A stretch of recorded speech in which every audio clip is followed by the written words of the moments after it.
كتب المراجعة إن هي نزلت والناس كلها بتسأل إيه هي أفضل الكتب اللي تخليني أحقق تارجت ال99 وتارجت ال100%.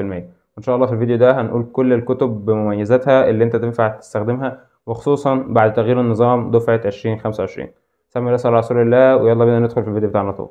السلام عليكم ورحمة الله وبركاته. في بداية على النبي عليه الصلاة والسلام. رب اشرح لي صدري ويسر لي أمري واحلل عقدة من لساني يفقهوا قولي. يا حبايبي عاملين إيه؟ يا رب تكونوا بخير. وإن شاء الله النهارده فيديو جديد من أهم فيديوهات الثانوية الأزهرية. وأنا أخوكم محمد عبد الحميد، سنة تانية طب أسنان جامعة الأزهر فرع أسيوط، وأنت هنا في قناة أخوكم منورة. فلو حابب تشوفنا تاني فما تنساش بعد ما تشترك في القناة تفعل زر الجرس عشان خاطر يوصلك إشعار بكل فيديو جديد. وعشان خاطر تستفيد بالفيديو ده لازم أن تكمله لآخر ثانية فيه. تمام؟ سمي الله على رسول الله ويلا بينا.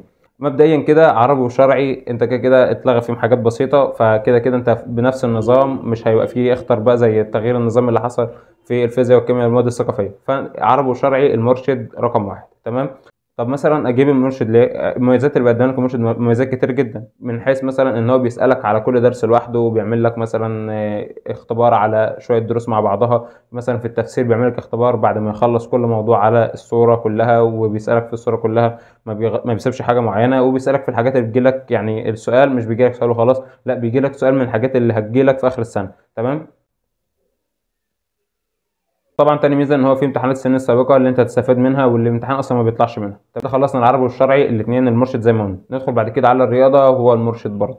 تمام. طبعا المرشد موفر لك اجمل حاجه، انت ممكن اصلا تعتمد في المراجعات على المرشد بس. تمام. مبدئيا ايه اللي بيعمل لك كتاب المرشد؟ هو كتاب المرشد عامل لك الملاحظات والملخص لكل درس في صفحه. تمام. وبيسالك عليه بعد كده، فبالتالي انت لو في مثلا درس معين واقف معاك، انت بتذاكر الدرس بعد كده تشوف الملخص بعد كده تحل عليه. ده اللي المفروض تعمله. طب النصيحه الافضل بدل ما تضيع وقتك في كل درس، لا انت ممكن تدخل تحل مثلا شوامل على طول بعد ما تخلص مذاكره المنهج والمراجعه، تحل شوامل على طول. ففي الرياضه برضو انصحك بالمرشد. طبعا لا تنسى حاول ان تحل واسئله كتاب المعهد اللي الامتحان ما بيطلعش منها. وهتلاقي كتاب المرشد لو جيت تبص على الاسئله بتاع كتاب المرشد وكتاب المدرسه، هتلاقي فيه كده اسئله كتاب المدرسه لازم تكون موجوده كلها فيه وحاجات زياده. تمام. انما كتاب المدرسه هو الكتاب اللي لازم تحله كله قبل ما تدخل، وكده هتكون جبت 60 من 60 في الرياضه وعلى ضمانتي باذن الله. تمام.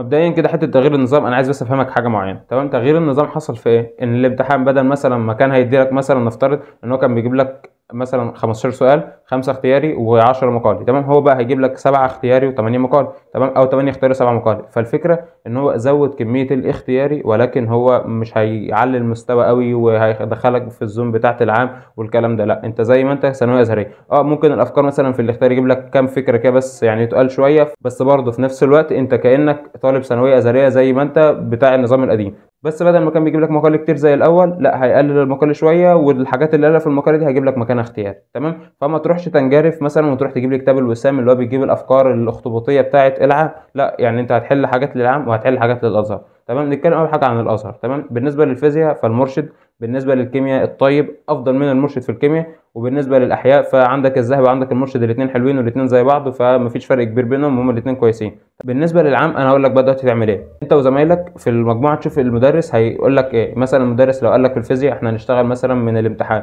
هنشتغل من نيوتن، هنشتغل من المرجع مثلا، ايا كان الكتاب اللي هشتغل منه ايه، مفيش مشكله. تمام. الفكره كلها انت عايز تتدرب على اختياري بس. تمام. وكل كتاب من دول هتلاقي فيه الافكار المتوسطه والافكار التعبانه خالص اللي هي الف ب، يعني واحد ذاكر الدرس بس، والافكار اللي هي العاليه وهكذا. تمام. فانت كده بتتدرب برضو على اسئله العام، انما ما تروحش تجيب الكتب اللي هي التقيله وتفضل تحل فيها وتضيع فيها وقتك. تمام. طب مثلا ايه الكتب اللي انا ممكن ارشحها لك في الثانويه العامه اللي انا كنت بشتغل منها برضو؟ كتاب الامتحان بس، انا كنت بشتغل منها في فتره المذاكره مش في فتره المراجعات النهائيه، انما احنا في المراجعات النهائيه كنا بنشتغل مرشد بس. تمام. كان ده افضل حاجه نازله في السوق للثانويه الازهريه، ولسه ما زال كويس زي ما هو. بالنسبه لكتب ثانويه عامه اللي ممكن نتدرب منها على الافكار اللي هي الكويسه والافكار المتوسطه والحاجات ديت، فعندك في الفيزياء كتاب الامتحان وكتاب نيوتن، في الكيمياء كتاب الامتحان وكتاب الايزو، ده كتاب الايزو كويس جدا، وعندك في الاحياء كتاب الامتحان برضو كتاب كويس جدا. تمام. بالنسبه للانجليزي جيم واي 1. تمام. جيم واي 1، جيم بيسالك في كل حاجه ومغطي كل الافكار ومنظم جدا، وبص مش ساب اي حاجه، وبيركز برضه على السكيلز والقصه اللي انت ممكن اصلا تكون لسه ما بداتهاش، فهتلاقي الموضوع في الجيم بيكون سهل ولذيذ. طب بالنسبه لاي 1، بالنسبه لاي 1 اكتر حاجه مميزه في اي 1 ترتيبه للاسئله، بمعنى ان هو مثلا لو في فكرتين زي بعض بنفس المعنى بنفس كل حاجه بس الاختلاف بسيط في الجمله مثلا، فيوديك لاجابه تانية بتلاقيهم الاتنين محطوطين تحت بعض. فبالتالي بيفرق لك بين الاسئله، فبتبقى فاهم انت رايح فين وجاي منين. وخصوصا في الفوكابولري بتاعت الوحدات، يعني مثلا هتلاقي نفسك مثلا لو في وحده زي كلمه اسطوره مثلا، الاسطوره دي ممكن تكون ليجند، ممكن تكون ميث اللي هي MYTH، وممكن تكون هيرو، يعني في كذا كلمه بتديك معنى اسطوره او بطل والكلام ده، ولكن كل كلمه وفي بينها فرق. يعني مثلا ميث دي اسطوره خياليه من وحي الخيال، زي هيركليز مثلا، الحاجات دي حاجات من وحي الخيال، انما ليجند دي اسطوره حقيقيه وهكذا، فاهم؟ فهو بيجيب لك الجمل دي تحت بعضها، وفي نفس الوقت هو بيبقى شارحها لك في الدرس اصلا.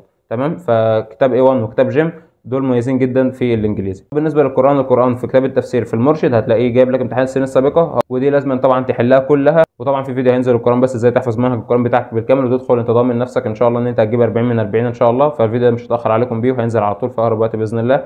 طبعا اخواتنا حبايبنا في ادبي اللي زعلانين ان احنا ما بنتكلمش عن ادبي، بس فكره ان انا علمي فمش هطلع اهبد لك يعني. فبس المره دي بقى رحت سالت ناس وكلام من ده من ادبي يعني، وافادوني الحمد لله. واقول لكم اللي اتقال لي بالظبط. هو قالوا لي ايه، العربي والشرعي مرشد زي ما قلت لكم، وبقيه الكتب كلها هاتوا المرشد برضه. تمام. ليه المرشد هو افضل حاجه، وكتب العام في ادبي بتكون اسئلتها ومستواها بعيد خالص عن امتحانات الازهر. تمام. مش مفيش تقارب خالص، فما تضيعش وقتك فيهم وهات كتب المرشد. تمام. طب ما لقيتش المرشد، هات الامتحان، هو افضل حاجه قريبه لامتحانات الازهر. تمام. فعندك المرشد، عندك الامتحان في الجغرافيا والتاريخ والمواد اللي هي الخاصه بيكم. تمام. بالنسبه للفرنساوي مش فاكر تقريبا اتلغى ولا ما عادش بيتضاف للمجموع، لو لسه موجود فهو كتاب برافو هو افضل حاجه في الفرنساوي. تمام. وكده يكون وصلنا لاخر الفيديو. في اخر طلب بسيط يعني في ميزان حسناتك ان شاء الله، ان انت تحط لايك على الفيديو عشان خاطر زي ما الفيديو ده وصل لك يوصل لناس كتير، لان اللايك بتاعك بيشير الفيديو. تمام. والكومنت بتاعك برده، وما تنساش تصلي على النبي عليه الصلاه والسلام في الكومنتات عشان برده الفيديو يوصل لناس كتير. طبعا صلي على النبي في سرك، مش هتخسر حاجه لو صليت على النبي في الكومنتات. تمام. ما تنساش تصلي على النبي، وما تنساش دعوه حلوه لاخوك كده يعني. في امتحانات خلصنا اهوت، وان شاء الله يومين وهناخد اجازه باذن الله. اقبلكم كده باذن الله بعد ما تكونوا يعني عملتوا كل اللي عليكم، ولسه المسيره لسه شغاله والله العظيم، لسه الموضوع ما خلصش، ولسه تلحق، ولسه تقدر تبدا من جديد وتكمل. بس اوعى تكون بدات وتريح. اللي هيريح الفتره الجايه ده اللي مش هيوصل اصلا. تمام. سواء بدات او ما بداتش، لو انت اشتغلت على نفسك الفتره الجايه وجبت اخرك، والله العظيم والله العظيم انا بقول لك هتجيب احلى مجموع انت ما كنتش تتوقعه اصلا في حياتك. تمام. ففي الاخر كده ما تنسوش تصلوا على النبي، ما تنسوش تدعوا هنا في كل مكان، ربنا ينصر الاسلام ويعز المسلمين، ودعوه حلوه لاخوكم زي ما قلت لكم. ما تنسوش تصلوا على النبي. السلام عليكم ورحمه الله وبركاته. اشوفكم على خير. سلام.